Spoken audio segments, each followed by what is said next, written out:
세상의 위로가 아니라 세상에 대한 하나님의 심판 속에서 하나님이 택한 자를 건지시기 위해서 하신 모든 일, 아들을 내어주기까지 나를 사랑하신 그 일, 지금도 그 사랑을 우리에게 거두지 아니하시고 어떠한 가운데 우리를 지키시고 보호해 주시는 그 일들, 그게 우리의 위로가 돼야 된다라는 것입니다. 잠언서 29장 24절에서 27절인데 저와 읽도록 하겠습니다.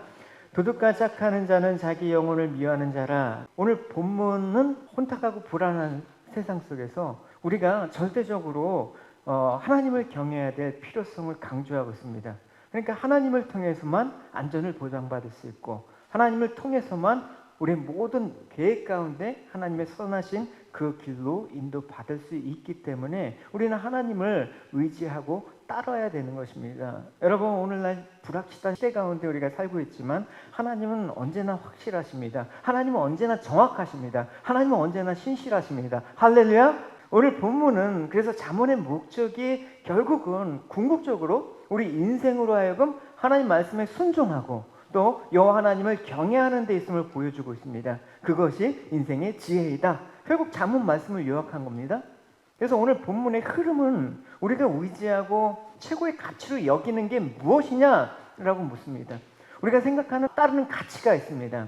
그러나 우리가 세상 속에서 물론 그 가치가 바뀔 수 있고 변동적이지만 궁극적으로 우리가 최고로 여기는 가치는 하나님 한 분이시다. 그것들을 우리가 부인해서는 안 되는 것입니다. 세상의 대표적인 게 뭡니까? 물질 아닙니까? 결국 물질이냐 하나님 말씀을 따르느냐, 이 사실을 우리에게 물음을 던지고 하나님 말씀을 따르는 게 우리 인생의 궁극적인 가장 중요하고 확실한 인생의 길이다라는 것을 오늘 본문은 얘기해주고 있습니다. 그래서 24절에 보면 이렇습니다.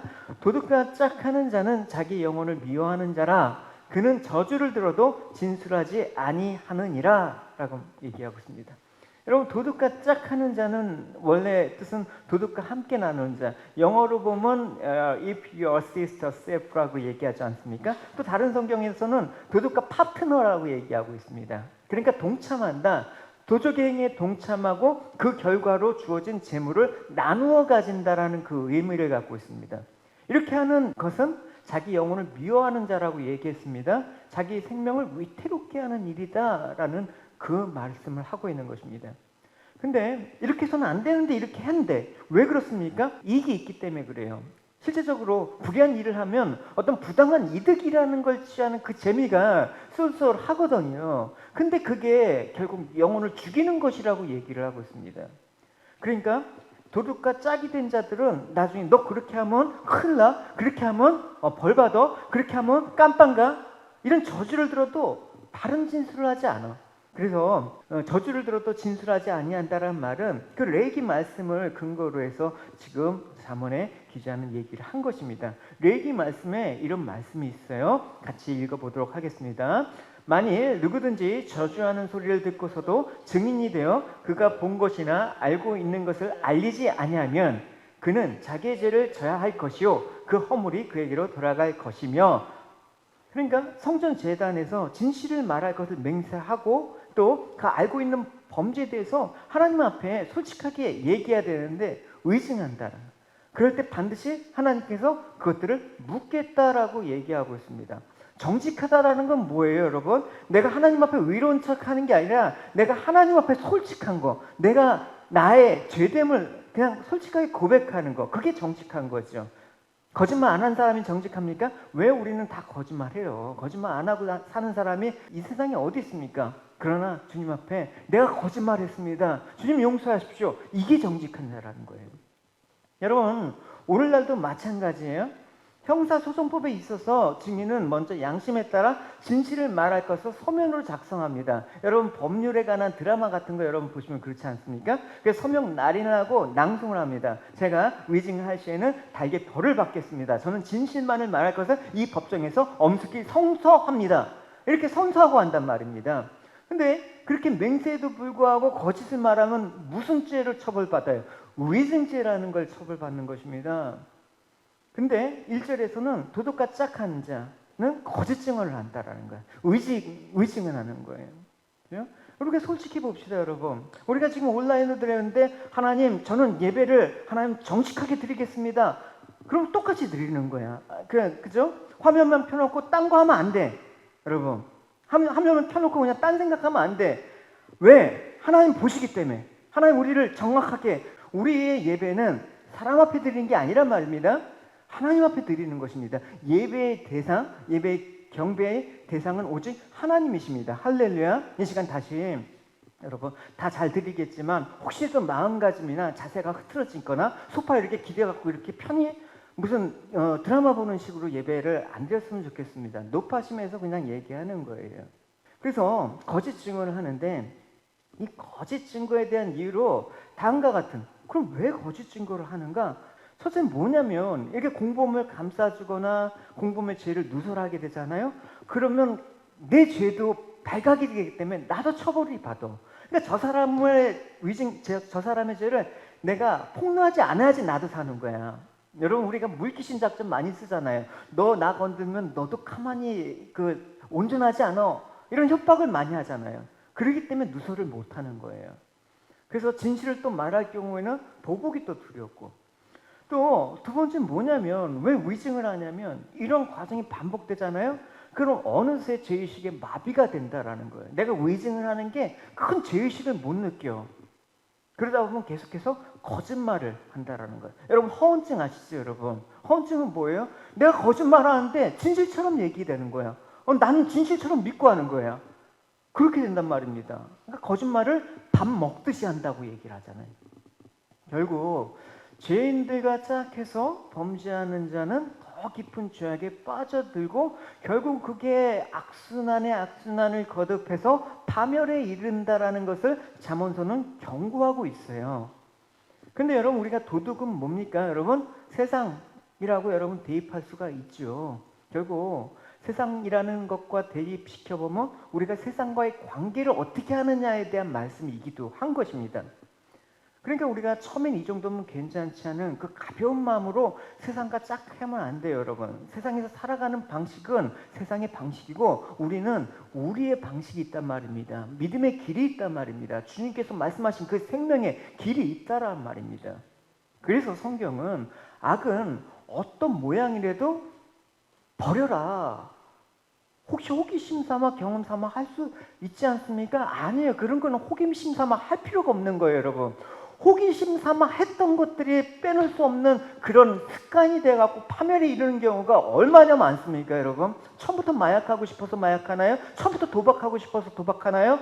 다 호기심으로 시작한 거예요. 아니, 재미로 시작한 거예요. 여러분, 아예 그런 것들은 접하지 말아야 되는 것입니다. 그냥 그 자리에 있으면 그냥 피해버리는 게 가장 지혜로운 거예요. 그러니까 여러분 한번 주위를 둘러보십시오. 많은 사람이 처음부터 악한 행동을 하는 사람으로 그렇게 모습이 바뀐 건 아니에요. 처음엔 착했던 사람, 온순했던 사람도 악한 사람들과 만나서 그들과 함께하면서 그들이 하는 행동을 보면서 서서히 모르는 사이에 그 행동에 물드는 거예요. 제가 얘기를 들어보면 뭐 둘리스나 이런 데 보면 그 도박하는 사람들 있잖아요, 여러분. 그 사람이 처음부터 막 도박에 미쳐서 가는 게 아니라 그냥 일하는 동료가 아니면 아는 사람이 그냥 한번 재미로 해봐 하면서 그렇게 들어가서 그냥 한 번 해보다 보니까 그렇게 된 거란 말입니다. 그러니까 내가 도둑과 짝하는 그런 세상에서 가지 말고 교회 오시란 말입니다. 이런 경우도 있어요. 어떤 학교에 그룹이 있는데 상대적으로 친구들이 이제 작잖아요. 그렇기 때문에 어울리지 못하면 막 따돌림을 받는단 말입니다. 그래서 그 일진 같은 데 들어가면 어떻게 돼? 그 일진이 하는 행동에 동참을 해야 돼. 시키는 대로 해야 돼. 그래서 그들과 유대관계를 가져야 돼. 동질감이 형성된다란 말입니다. 이게 뭐 때문에 그런 거예요? 되고 싶어서 그런 건가요? 아니에요. 궁극적으로 사람이 두려워서 그런 거예요. 사람이 두렵기 때문에 이런 일이 발생된다라는 거예요. 그래서 25절 말씀을 우리 함께 읽어보도록 하겠습니다. 시작. 사람을 두려워하면 올무에 걸리게 되거니와 여호와를 의지한 자는 안전하리라. 사람을 두려워하기 때문에 올무에 걸린다니까요. 여러분 우리가 일반적인 사회적인 통념이 뭐예요? 세상 사람들은 하나님의 존재를 완전히 무시합니다. 뭘 무서워해요? 사람의 눈과 귀는 대단히 두려워합니다. 또 대부분의 사람들은 권력자의 눈을 무서워합니다. 힘 있는 사람을 무서워한다라는 것이죠. 그래서 진실을 알면서도 입을 다물고 거짓인 줄 알면서도 모른 채 합니다. 또 자신과 같이 취급을 받을까 봐 가난한 사람과 소외된 사람과 가까이 지내는 것을 꺼려합니다. 우리 아파트 집 내려가 하면서 임대 아파트에 담벼락을 쳐놓는다든지 이런 일들을 한단 말입니다. 왜? 나도 동꼭 되기가 싫어. 그러니까 어떻게 보면 사람을 두려워하기 때문에 정말 그 사람에게 매이게 된다라는 것을 잠언은 경고하고 있습니다. 성경의 예를 들어볼까요? 성경에 아브라함, 믿음의 조상 아브라함. 근데 이 사람도 있죠. 세상의 권력자의 눈에 무서워서 아내를 누이라고 속이지 않았습니까? 그것도 2번씩이나 그랬습니다. 맨 처음에 창세기 12장에서 맨 처음 가나안 땅에 들어온 직후에 기근을 피해서 이제 애굽으로 내려가지 않았습니까? 사라를 누이라고 속였다가 바로 왕에게 뺏겨버렸어요. 그래서 하나님께서 어쨌든 극적으로 개입해서 그 위기를 탈출했는데 25년이 지났단 말입니다. 25년이면 신앙이 꽤 좋아졌을 법도 하죠. 근데 보면 죄라는 건 특징이 있어요. 반복된다라는 거예요. 그래서 아브라함이 25년이 지난 후에 그렇게 되고 나서 똑같은 죄를 또 반복하는 거예요. 창세기 20장에 보면 어떤 얘기가 있어요? 아브라함이 약속의 땅 가나안 땅에서 떠나서 이제 애굽 가까이 있는 그랄 땅으로 가는 거예요. 근데 사실 이것부터가 틀렸잖아요. 아무리 어려워도 살기 좋은 곳으로 찾아서 떠날 수 있는 것 자체가 하나님을 신뢰하지 못한다는 모습이에요. 우리가 이 세상을 살면서 아무리 어려도 여러분 교회를 떠나서는 안 되는 거예요. 여러분 아무리 어려도 믿음을 떠나서는 안 되는 거예요. 하나님 신뢰하면서 하나님 약속한 그 일들을 바라보면서 견디고 버텨야 되는 거예요. 어려도 약속의 언약의 땅에 머물면 하나님이 책임져 주시지 않습니까? 이걸 세상 사람들을 보면 멍청하다고 얘기하지만 이것이 지혜 있는 사람이에요. 그래서 그랄 땅에 이제 신변의 위협을 느끼면서 아내를 누이라고 또 속인 거예요. 그러니까 그라랑 아비멜렉이 그것도 모르고 사라를 취합니다. 그래서 하나님께서 또 그 아비멜렉 꿈에 나타나고 또 건져내셨어. 그러니까 이건 아브라함이 몰라서 연약해서 어쩔 수 없이 우발적으로 한 게 아니라 의도적인 범죄였다라는 거예요. 뻔히 알면서 그런 거. 왜?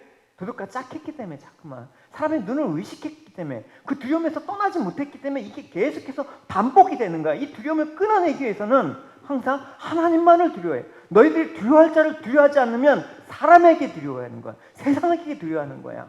창세기 20장 13절에 아브라함은 사례에게 25년이 지난 후에 똑같이 이래요. 하나님께서 나를 내 아버지 집을 떠나 여러 나라로 다니게 하셨을 때 나는 사라에게 내 말을 들어주시오. 우리가 어디로 가든 사람들에게 당신의 오빠라고 말하십시오.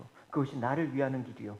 결국 사람을 두려워하기 때문에 이 일을 또 저질렀단 말입니다. 뭡니까? 나를 위하는 거. 사람을 두려워하는 거는 결국 뭐예요? 내가 피해를 갈까 봐 사람을 두려워하는 거예요, 여러분.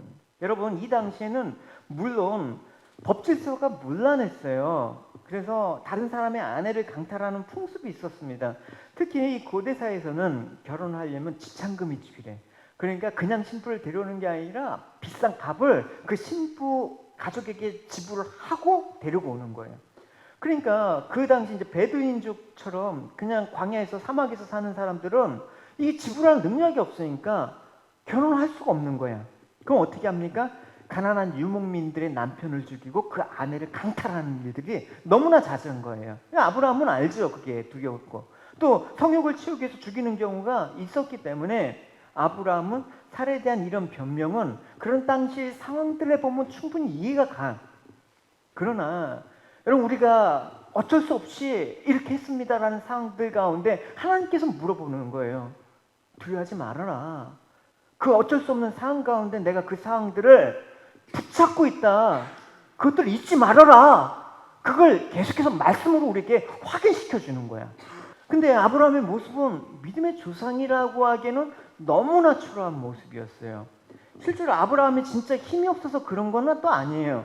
왜냐면 창세기 13장에 보면 아브라함의 조카 롯이 그돌라오멜 왕에게 포로로 잡혀가지 않습니까? 쫓아가는 거야. 그래서 사병 318명을 이끌고 직접 구출해 오기까지 했어요. 그 정도면 힘 있는 거 아니에요, 여러분? 사병이 318명을 데리고, 정예 군사를 데리고 왕을 쳐갖고 조카 롯을 구해낼 정도인데, 아무리 지금 홈그라운드가 아니래도 지금 아내를 쉽게 빼앗길 수 있는 상황은 아니란 말입니다.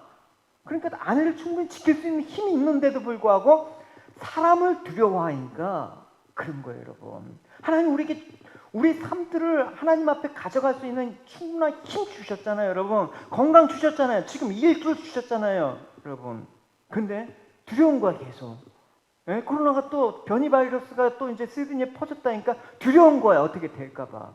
그래서 여러분, 세상을 살아갈 때마다 여러분에게 찾아오는 두려움이 뭡니까, 여러분?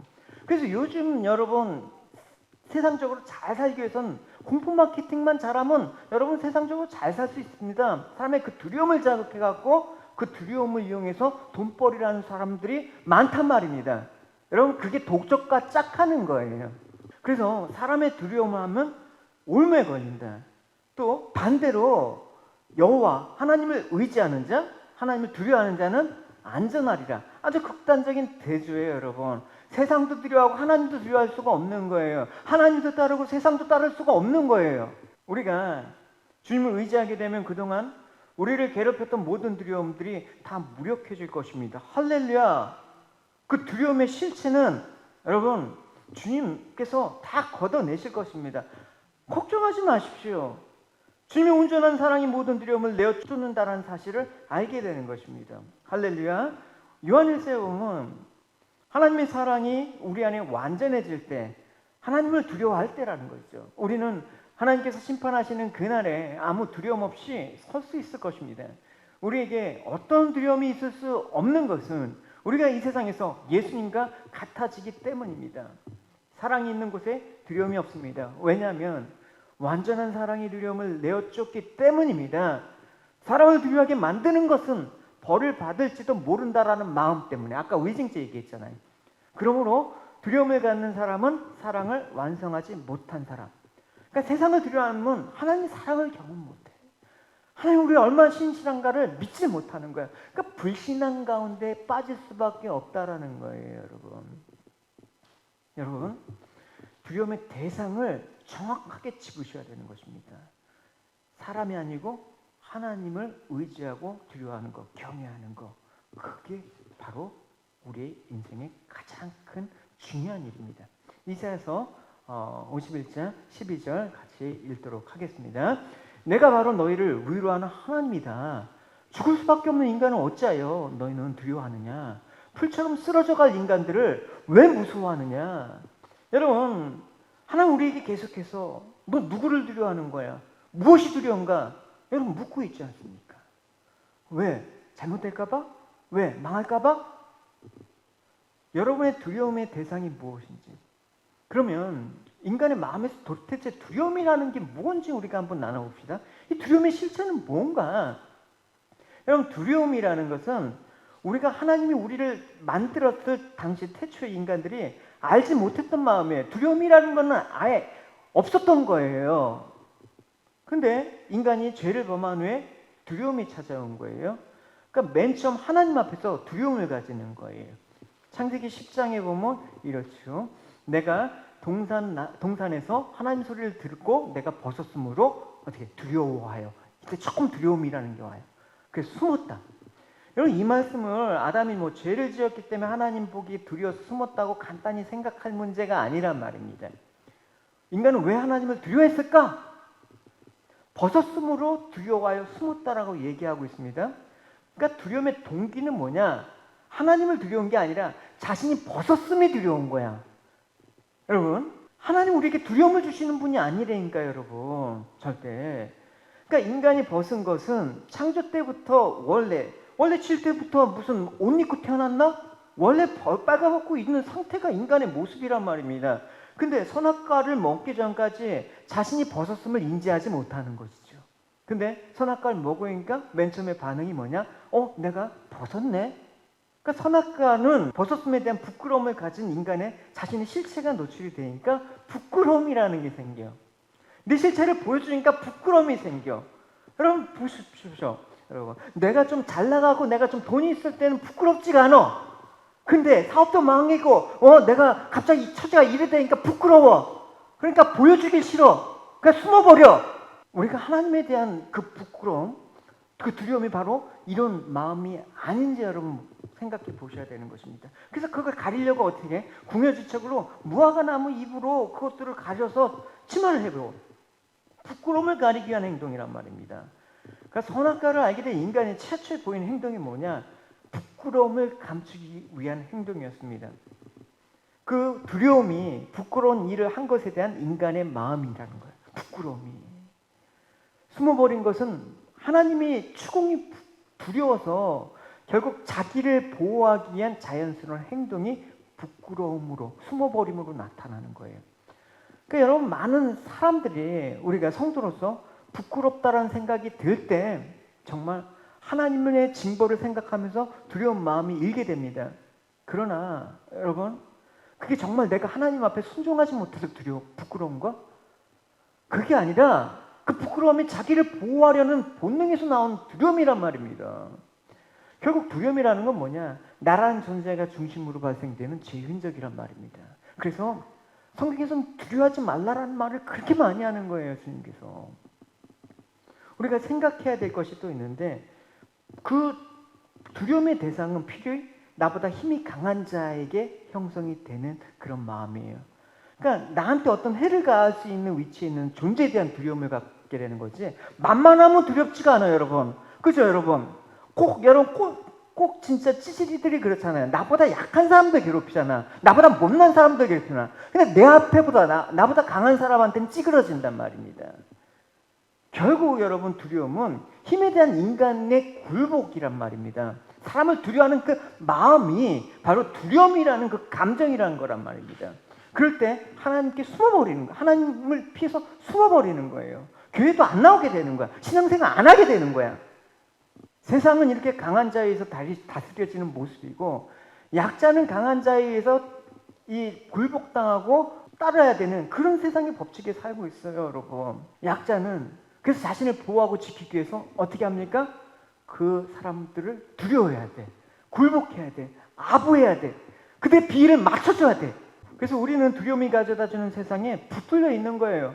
여러분, 우리가 이 세상의 붙들림 속에서 헤어나올 자가 없는 거예요. 이 사망 권세 잡은 자에서 벗어날 힘이 없는 거야.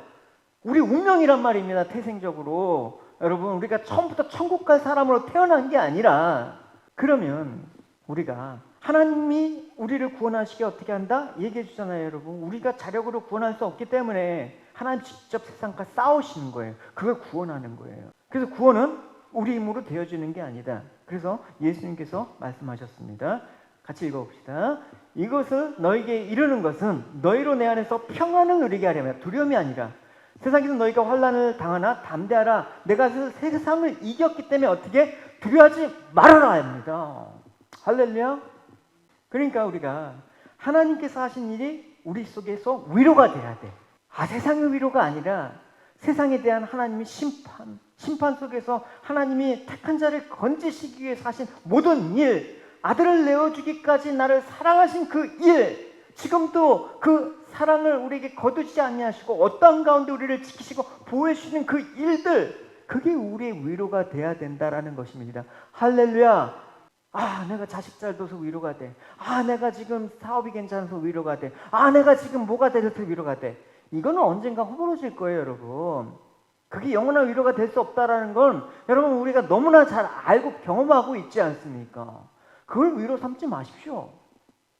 그런데 성도가 세상을 두려워하고 힘 있는 자를 두려워한다 그러면 그 마음 가운데 하나님을 두고 있는가? 물어볼 수밖에 없는 거예요. 너 마음 가운데 하나님 계시니? 정말 하나님이 너의 성들을 보호하고 계신다는 거 확신해? 너를 이끌고 가신다는 거 믿어? 우리가 성도로서 당당하지 못하고 힘과 권세 앞에 두려움을 나타낸다면 그 순간 하나님 떠나신다라는 표현은 안 하겠는데 그 순간 하나님 잊어먹은 거야. 하나님보다 죽을 인간을 더 두려워한다라는 거예요. 그게 도둑과 짝하는 거라니까.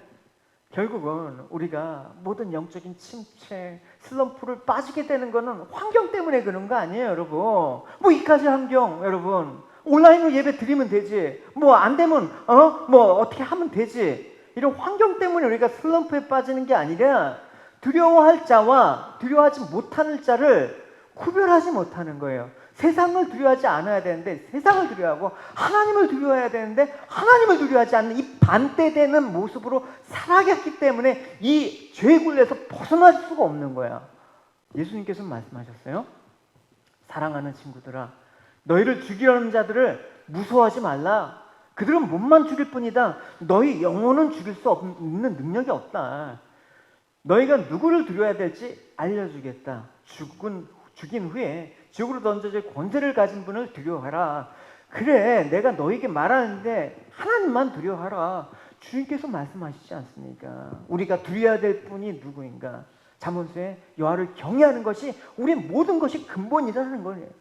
여러분, 근데 우리가 하나님을 두려워하고 있습니까? 이 시간에도 여러분, 하나님 앞에 우리가 비록 온라인 들어있지만 난 정말 하나님을 두려워하는 마음으로 예배를 드리는가? 아니면 세상 사람이 두려운가? 많은 사람들이 세상을 두려워하는 까닭이 뭡니까? 결국은 내 이익과 결부되어 있기 때문에 그래요. 내가 피해를 가지면 이까짓 거 신앙? 이까짓 거 이런 거? 필요 없어. 내가 살고 봐야지. 그러다 죽는 데인가? 여러분, 주님께서 분명히 우리에게 말씀하셨어요. 내가 분명하게 일러준다. 만일 너희가 사람들 앞에서 나를 너희 친구라고 증언하면 인자도 하나님의 천사들 앞에서 너희를 높일 것이다. 그러나 여기 사람들 앞에 나를 모른다고 하면 나도 천사들 앞에 그를 모른다고 한다. 하나님의 심판 앞에서 나 너 몰라 그러면 뭐예요? 지옥 가는 거지. 나쁜 짓 해서 지옥 가나? 주님 모른다고 하기 때문에 지옥 가는 거예요. 여러분, 이 당시에 상황들 보면 그 예수님을 믿는다고 하면서 따르면 유대교 사회로부터 출교를 당해요. 여러분, 출교가 얼마나 무섭냐면 우리가 그 생업이 포기되는 거예요. 여러분, 아무 사회에서 그 활동을 못해. 죽음이나 다름없단 말입니다. 그러니까 그 당시 예수님을 믿는다고 하지만 속으로는 믿지만 겉으로는 출교를 당할까 봐 예수 믿는다는 말을 함부로 못해. 공동체에서 추방당하는 것은 결국 목숨을 잃는 것과 동급이거든. 그러니까 예수님을 사람들 앞에서 입으로 시인한다? 여러분, 그냥 우리가 예수님을 믿습니까? 예, 아멘 이런 게 아니라 입으로 시인한다? 그런 내 목숨을 걸겠습니다. 나 다름이 없단 말입니다. 그냥 우리가 신앙 고백이라는 게 여러분 그냥 뭐 가볍게 하는 그런 정도가 이 시대는 아니었단 말이죠. 그래서 로마서는 이렇게 말씀하고 있습니다. 내가 만일 내 입으로 예수를 주로 시인하고 또 하나님께서 그를 죽인 자 가운데 살린 것을 내 마음에 믿으면 구원을 받으리라. 이 사람이 마음으로 믿어 의에 이르고 입으로 시인하여 구원에 이르니라. 이 시대에 예수님을 입으로 시인하면 죽음의 핍박이 여러분 오게 되기 때문에 이거는 신앙 고백이에요. 여러분, 두려운 거예요. 물론 오늘날에는 특정한 국가를 제외하고는 뭐 예수 믿는다고 뭐 잡아가거나 핍박받지는 않죠. 그러나 여러분, 꼭 그와 동일한 배경이 아니더라도 나의 유익을 위해서 사람들 눈 의식하고 두려워하면서 예수님을 내 삶 가운데 시인하지 않는 모습이 우리는 없냐 물어봐는. 여러분, 요한계시록 보면 목록이 나와요. 지옥에 갈 그 일에 대한 목록이 쭉 나오는데 여러분, 어떤 게 가장 지옥 갈 1순위예요? 우리 같으면 뭐 살인자, 뭐 강간범, 뭐 사기꾼, 뭐 이런 목록들을 생각하는데 흉악범이 아니라 1순위는 뭐냐? 두려워하는 자예요. 두려움. 두려움은 이미 아까 얘기했듯이 에덴 동산으로부터 왔다고 하지 않았습니까? 그러니까 모든 인간은 다 지옥을 향해서 달려가는 거예요. 여러분, 내일에 대한 두려움, 내 몸이 괴로워질까 봐 하는 두려움, 명예를 잃을까 봐 하는 두려움, 온갖 두려움이 우리를 일생 동안 종노릇하게 만든단 말입니다. 사단의 올무에 맥혀서 이 사망 권세에 빠져나가지 못하게 한단 말입니다. 여러분, 지금도 막 변이 바이러스가 하니까 두려운 마음이 우리가 확 들잖아요. 여러분, 우리 영혼은 자유롭지 않습니까? 여러분, 이런 상황 가운데 예배 드릴 수 있다라는 이 상황들이 여러분 너무나 감사하지 않습니까? 두려움에서 이기는 유일한 길은 여러분 세상에는 없어요. 여러분, 결단코. 돈이 있으면 두려움 없을까 봐요? 천만에. 자식 잘 되면 두려움 없을까 봐? 천만에. 두려움을 이기는 유일한 것은 주님에 대한 믿음과 사랑입니다. 할렐루야. 그래서 이것이 있는 사람은 두렵지 않습니다. 그런데 문제는 우리가 믿음을 갖자, 주님을 사랑하자 한다고 해도 우리한테는 그걸 만들어낼 수 있는 능력이 없단 말이죠. 말처럼 여러분 신앙생활이 여러분 쉽습니까? 여러분? 안 되잖아요, 여러분. 하나님의 은혜를 주셔야 되는 거예요. 믿음도 하나님 그래서 선물이다. 그냥 너 가라. 그래야지 우리가 주님의 사랑과 주님의 믿음, 주님을 향한 믿음이 있는 거죠. 그래서 사람이 두려움을 없애려고 한다고 해도 해결할 수가 없는 것입니다. 그래서 유일하게 믿음이라는 걸 선물로 받은 사람만이 두려움을 이긴다. 할렐루야. 여러분에게 두려움을 이기는 그 믿음이 여러분께 있기를 바랍니다. 할렐루야. 그 믿음이 주님의 사랑을 믿게 만듭니다. 사랑이란 뭡니까? 주님께서 나를 위해서 죽으셨는데, 이미 나를 구원하셨는데, 내가 주님 따르다 세상 죽임을 당해도 난 괜찮은 사람이야. 주님의 사랑은 끊을 수 없어. 그 사랑이 나를 이끌어 가시기 때문이야. 그런 당당한 고백을 할 수 있는 사람, 그게 바로 이 시대의 성도 아닙니까? 성도, 여러분, 증인이라는 이 말씀은 순교자입니다. 여러분, 그냥 예수 믿고 복 받으세요 이런 게 아니라, 예수 믿고 복 받으세요 하다 잡혀가서 죽더라도 내가 주님을 믿겠습니다라는 게 순교란 말입니다. 그게 증인이란 말입니다. 그래서 26절을 같이 읽어보도록 할게요. 자, 주권자에게 은혜를 구하는 자가 많으나 사람 일의 작정은 여호와께로 말미암느니라. 여러분, 여기서 주권자라는 건 뭡니까?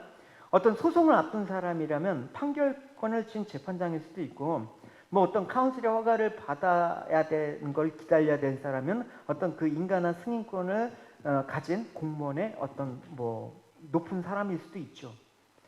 근데 많은 사람들이 이런 일을 앞두고 누가 결정권을 가졌다고 생각하면 뭘 하냐? 그 사람의 마음을 얻기 위해서 필요하다 그러면 아부도 하고 뇌물도 주고 로비도 하고 온갖 수단을 동원하는 거야. 여러분, 하나만 알고 둘을 모르는 어리석은 행위예요. 뭐냐? 사람의 일의 작정은 여호와께로 말미암느니라. 할렐루야. 여러분, 법원에서도 그렇잖아요. 여러분, 하급 법원에서 여러분 판결을 내렸어. 근데 그 항소해. 그래서 고등법원, 대법원까지 가. 근데 상급 법원에서 그걸 번복하잖아요. 그러면 그 밑에 하급 법원의 판결은 의미가 없어진 거야.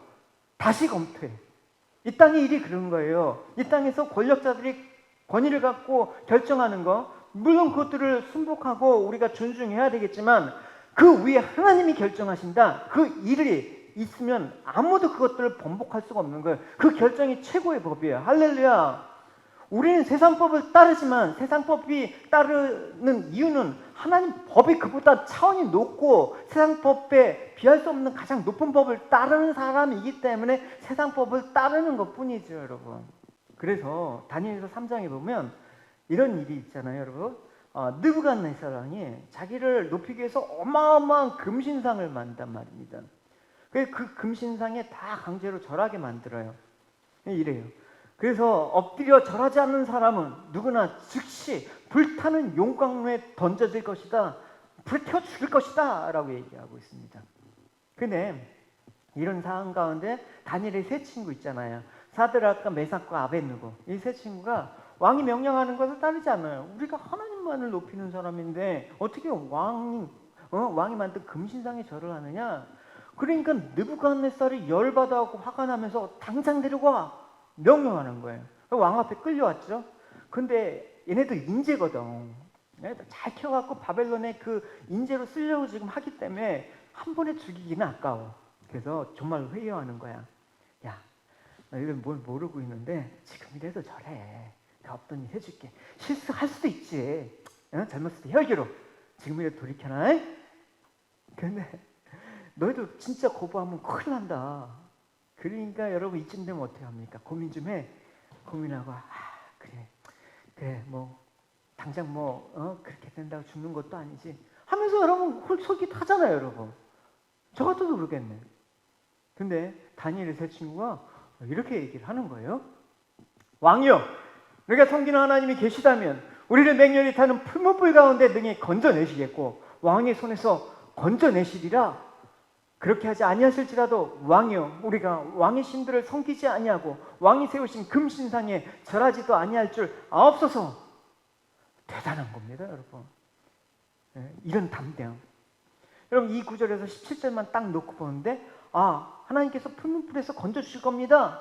이것도 대단한 믿음인데 사실은 더 중요한 믿음은 뭡니까? 18절에 있지 않습니까? 여러분 잘 알듯이 그렇게 하지 아니하실지라도 but if not, 이 고백이 왜 이렇게 중요한 거예요, 여러분?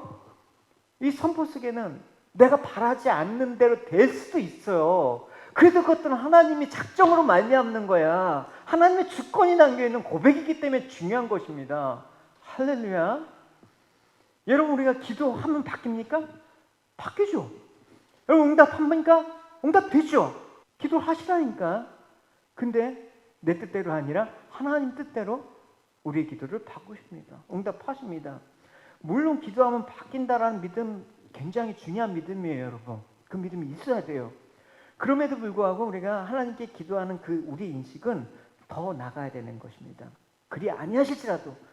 그러니까 여러분 불신자는 뭐예요? 기도해도 소용없다. 기도해도 안 바뀐다라는 불신의 1단계에서 2단계로 넘어가는 거. 기도하면 바뀐다. 기도는 응답하신다. 이 2단계까지 넘어가는 건 필요해요. 여러분. 그러니까 여러분 초신자 때는 여러분 어떻게 기도빨이 이때잖아. 아무리 막 엉터리 기도해도 하나님께서 어떻게 기도의 능력을 알려주시기 위해서 들어줘. 여러분. 물론 안 들어주셔도 할 수 없고. 한번 해보기라도 해봐. 그러나 거기 머물러 있지 말라라는 거예요. 뭐냐? 기도는 결국 하나님의 뜻대로 하신다라는 데까지 나아가는 거야.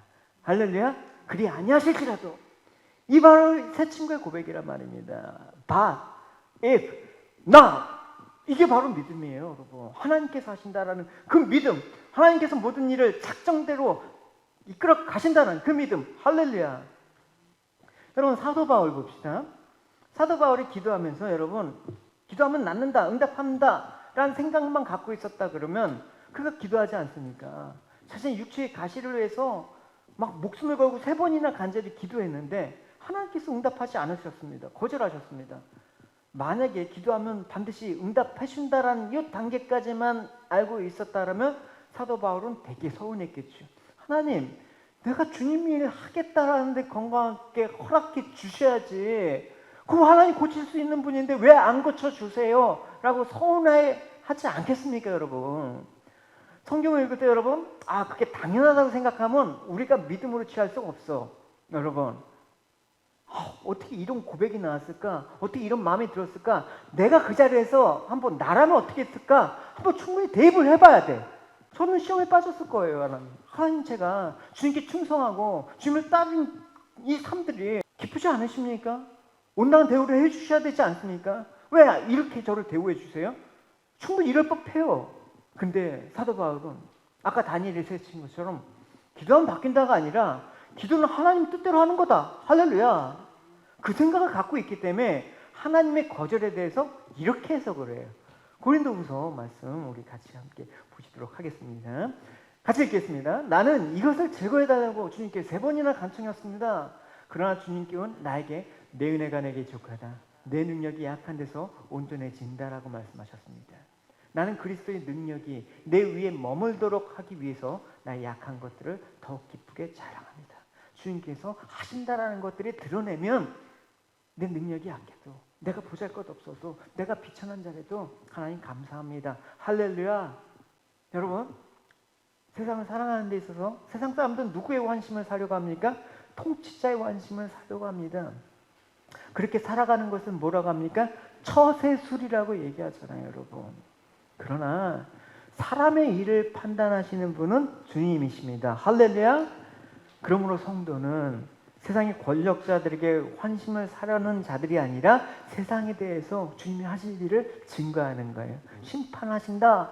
그러므로 주님을 믿어라. 주님 믿는 자는 구원을 얻으리라. 이럴 때 여러분 세상은 어떻게 대접을 합니까? 아멘! 하고 따라올 사람도 물론 있겠지만 돌을 던지는 거야. 스테반 집사한테처럼. 27절 읽어보도록 하겠습니다. 불의한 자는 의인에게 미움을 받고 바르게 행한 자는 악인에게 미움을 받는다.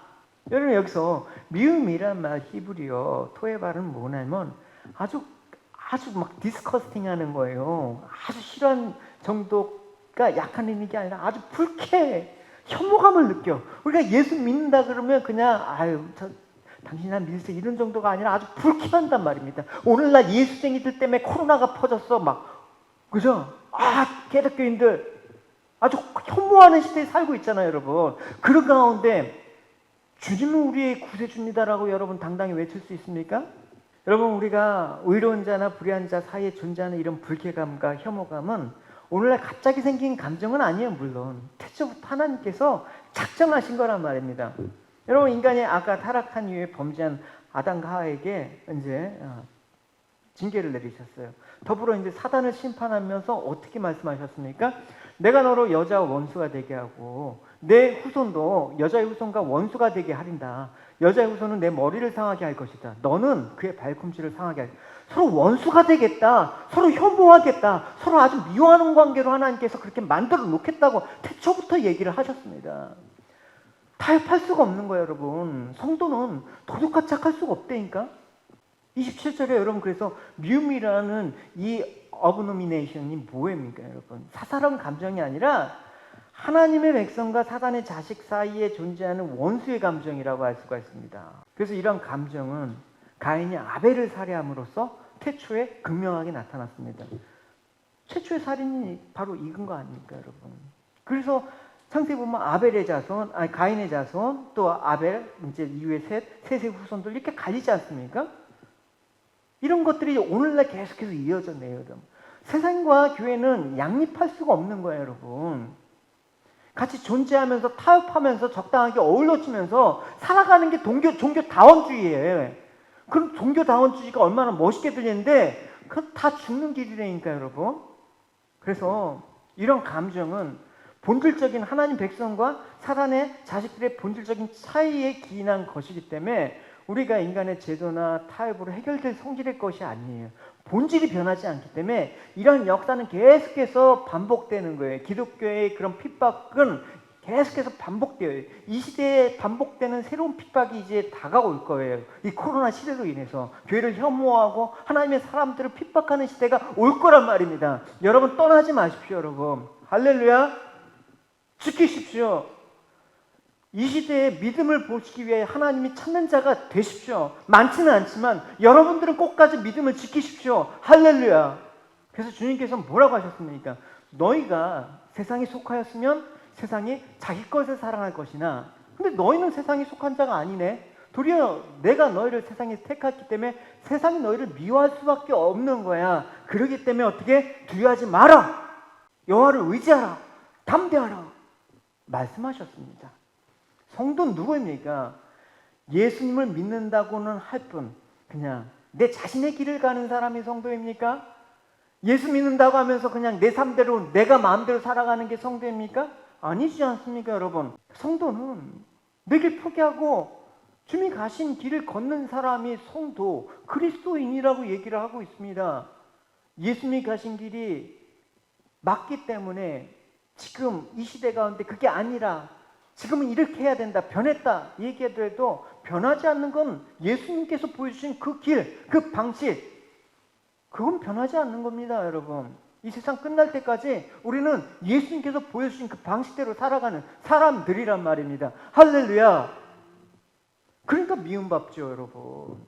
그러니까 우리에게 필요한 건 뭐냐? 세상의 반응에 염두에 두지 않는 거야. 내가 이렇게 정당하게 행했으니까 세상이 나를 인정할 것이다 계산하지 않아야 되는 것입니다. 사람을 두려워하지 않고 현실을 두려워하지 않고 하나님만을 두려워하고 하나님께 전심으로 경배하십시오. 할렐루야. 여러분, 어지러운 세상 속에서 혼탁한 현실 속에서 불안정한 이 매일매일 삶 속에서 내년에 이제 2022년에 미국 연방기준위원회에서 금리를 또 인상하면 그 폭풍이 와.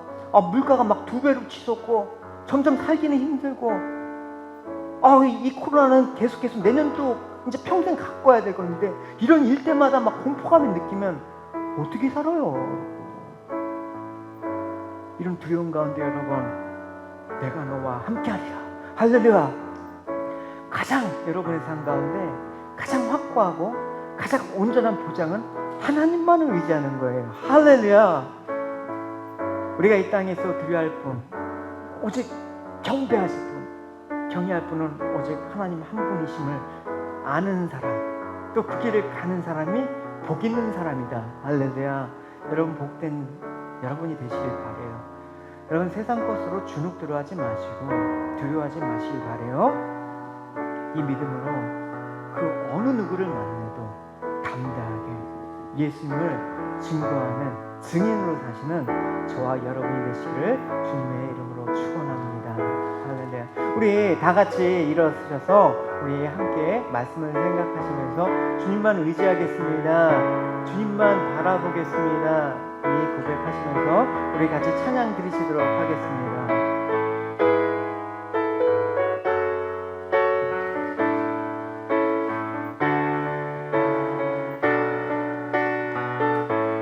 의지했던 모든 것, 의지했던